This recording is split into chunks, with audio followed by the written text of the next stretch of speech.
This story is part of the Memories in Ink series, where we explore traces we leave behind, memoirs, poetry, and reflections passed from generation to generation.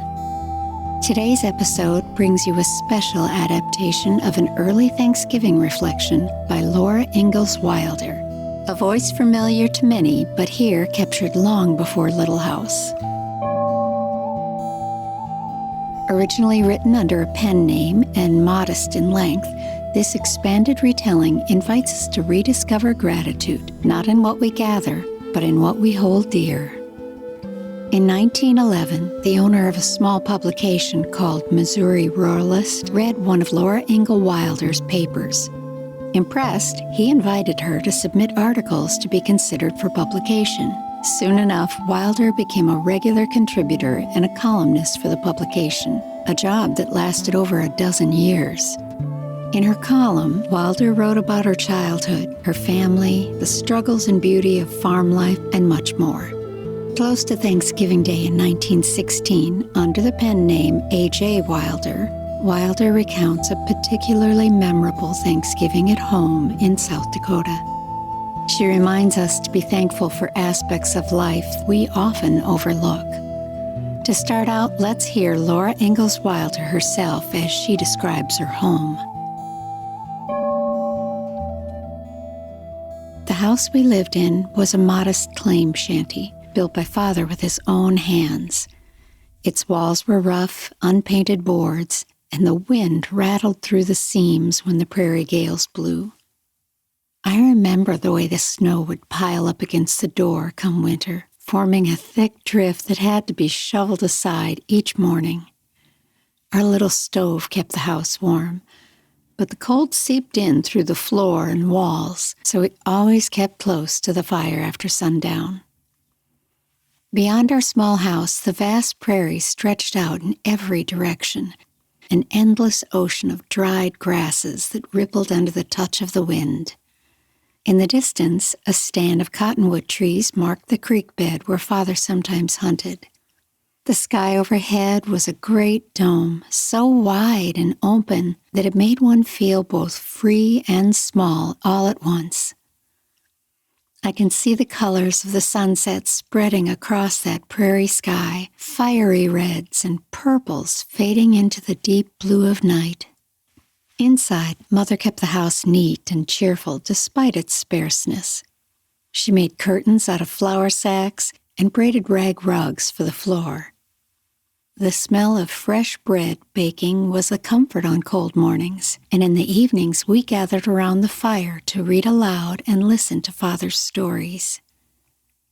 On special occasions, such as Thanksgiving, Mother would bring out her best dishes, simple pottery plates and a chipped gravy boat that she polished until it gleamed. Thanksgiving time. As Thanksgiving Day draws near again, I am reminded of an occurrence of my childhood. To tell the truth, it is a yearly habit of mine to think about this time and to smile at it once more. We were living on the frontier in South Dakota then. There's no more frontier within the boundaries of the United States, more's the pity. But then, we were ahead of the railroad in an unsettled country. Our nearest and only neighbor was 12 miles away, and the store was 40 miles distant. Father had laid in a supply of provisions for the winter, and among them were salt meats. But for fresh meat, we depended on Father's gun and the antelope which fed in herds across the prairie. So we were quite excited one day near Thanksgiving when Father hurried into the house for his gun and then away again to try for a shot at a belated flock of wild geese heading south. We would have roast goose for Thanksgiving dinner. Roast goose and dressing seasoned with sage, said my sister Mary. No, not sage. I don't like sage, and we won't have it in the dressing, I exclaimed. That Thanksgiving, the quarrel with Mary started small, as such things often do. I wanted plain dressing for the goose.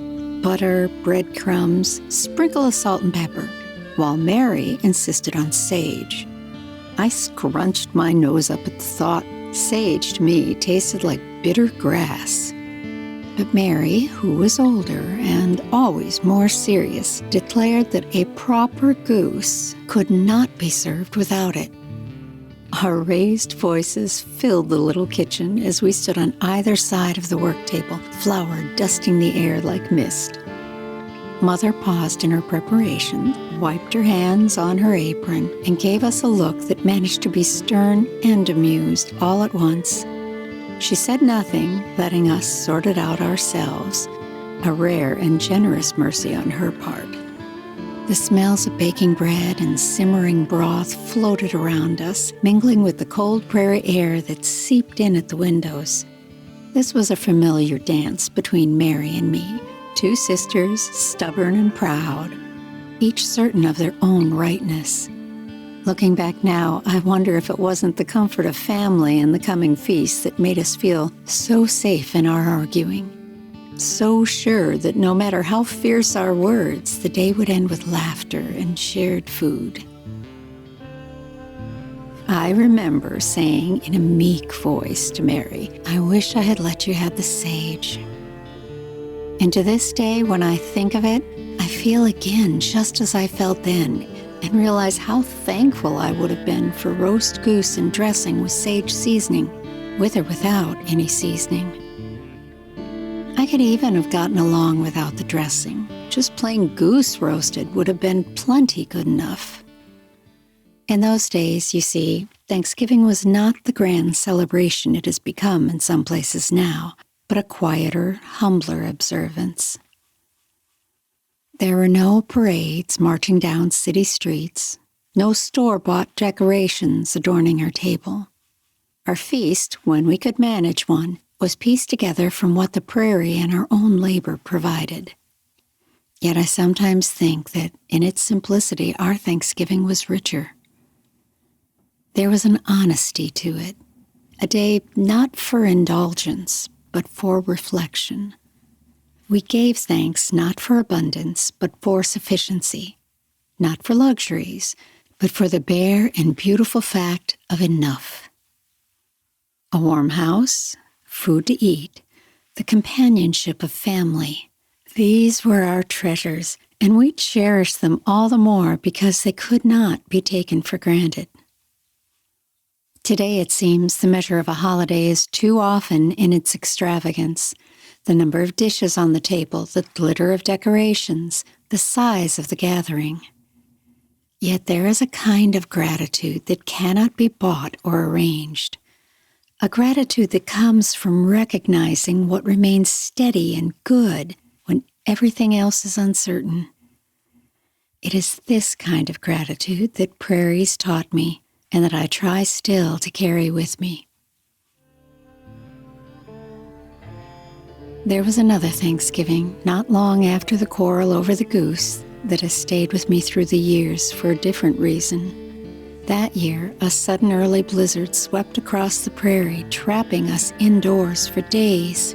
The snow was so deep and the wind so fierce that even Father, hardy and unflinching as he was, shook his head and admitted there would be no hunting, no trip to the store, no neighbors visiting from miles away. We had little enough to begin with, and the storm pared it down even further. By Thanksgiving morning, our meal consisted of little more than cornmeal mush sweetened with a precious drizzle of molasses, and the last few apples, soft but still good, that we had stored in the root cellar. Mother set the table carefully, smoothing the worn cloth and placing our chipped dishes with the same pride she would have shown had they been fine china. She even arranged the apples in a bowl at the center, their bruised skins gleaming faintly in the firelight. When we sat down together, Father bowed his head and offered a prayer that was simple and heartfelt, giving thanks for shelter, for one another, and for the hope that the storm would pass. I remember glancing around the table, seeing the glow of the fire reflected in Mary's hair, the gentle, familiar faces of my family, and feeling a warmth that had little to do with the stove. That meal, humble though it was, tasted sweeter than any feast I have eaten since. It was not the food itself, but the spirit in which we gathered. The shared knowledge that even in scarcity, we were rich in what mattered most.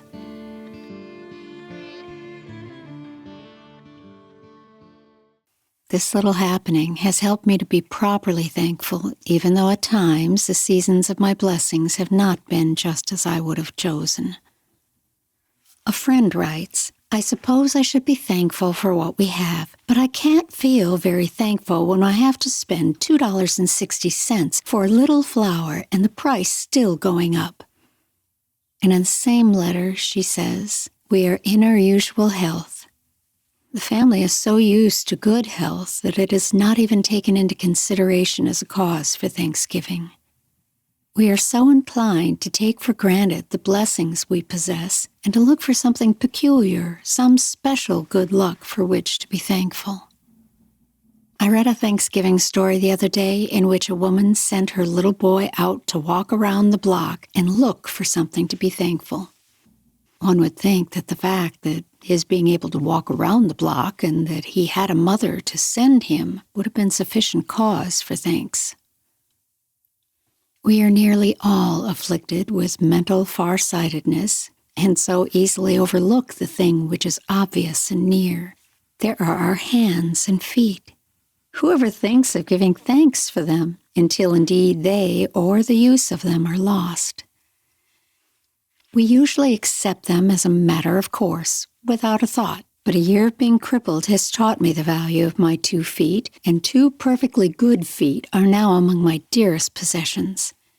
Why, there is even greater occasion for thankfulness than just in the unimpaired possession of one's 5 senses than there would be if someone left us a fortune.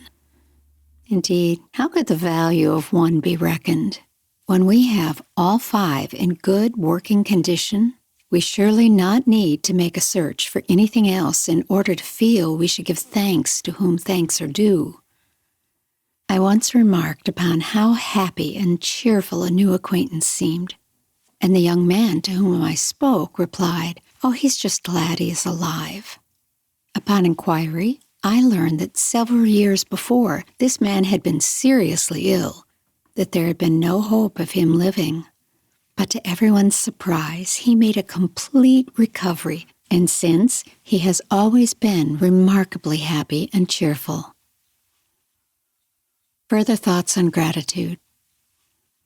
The prairie taught us many lessons, but none so lasting as the art of noticing. It was a place that did not hand out luxuries. It demanded a kind of reverence for the ordinary. There, a patch of wildflowers blooming against odds or a sudden clear day after a week of storms felt like miracles. I have often thought that gratitude is not a matter of adding up our blessings, but of recognizing them. It is easy to count what is missing: the roast goose that escaped Father's shot, the fine flour we could not afford, but far harder to see what is quietly abundant. Health, yes, and the simple gift of breath and movement, the steady companionship of family, the sunrise over a frozen field, the deep, abiding comfort of a home, no matter how small, that holds fast against the wind. It is not in grand gestures that life reveals its generosity, but in these small, steadfast offerings. Each day that we wake and find ourselves able to stand and greet the morning, we are rich beyond measure, though we often fail to see it. There is a kind of wisdom, too, in learning to be thankful not just for what is sweet, but for what is difficult. The hard winters taught us patience. The lean years taught us thrift. The sorrows that opened our hearts to compassion. These, too, are blessings in their own rough, instructive way. They shape the soul as surely as the wind shapes the prairie grasses, bending them low, but rooting them deep. If there is anything I have learned, it is that gratitude thrives not on plenty, but on perspective. It is not what we have that makes us grateful, but how we see what we have. So if for nothing else, let's just be glad that we are alive. And be doubly thankful if, like the Scotch poet, we have a good appetite and the means to gratify it. Some have meat that canna eat, and some want meat that lack it. But I have meat and I can eat, and say the Lord be thanked. Closing reflection. As I sit and think back across the years, it seems to me that gratitude is less a feeling and more a way of seeing. It is a lantern we carry into the dark, a steady flame that reveals the goodness tucked into even the humblest corners of life. The world will always offer reasons to grumble or despair, but it offers quiet miracles too, if only we have the eyes to see them. A warm meal, a kind word, a familiar hand reaching for ours. These are the true riches, and they are scattered all around us, waiting to be gathered up, counted not in gold, but in grace. Thank you for joining me for this special retelling of Laura Ingalls Wilder's Thanksgiving Memories. I hope it offered a moment of reflection and a deeper sense of gratitude for the quiet blessings all around us. To discover more forgotten voices brought back to life, follow True Voice Shorts. Until next time, empower your story with voice.